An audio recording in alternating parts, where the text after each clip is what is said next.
وَلِمَنْ خَافَ مَقَامَ رَبِّهِ جَنَّتَانِ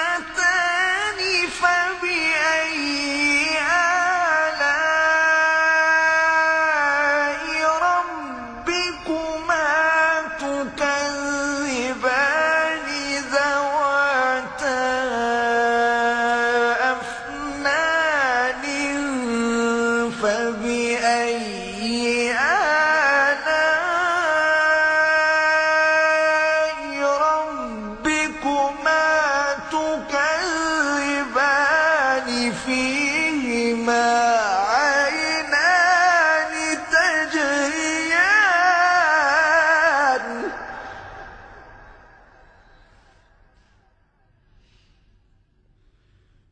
فَبِأَيِّ آلَاءِ رَبِّكُمَا تُكَذِّبَانِ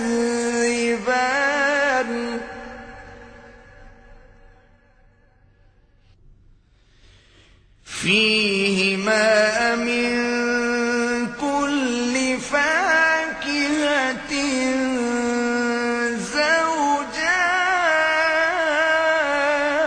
زَوْجَانِ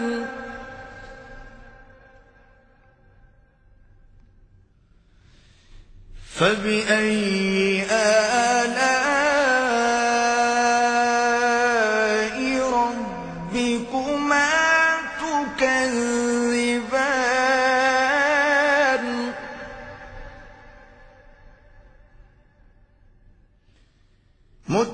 مُتَّكِئِينَ عَلَىٰ فُرُشٍ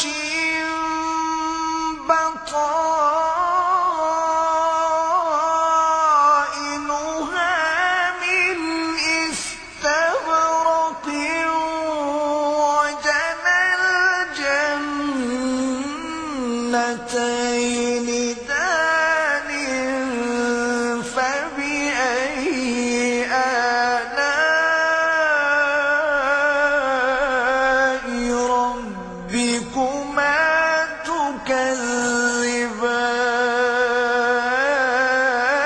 تُكَذِّبَانِ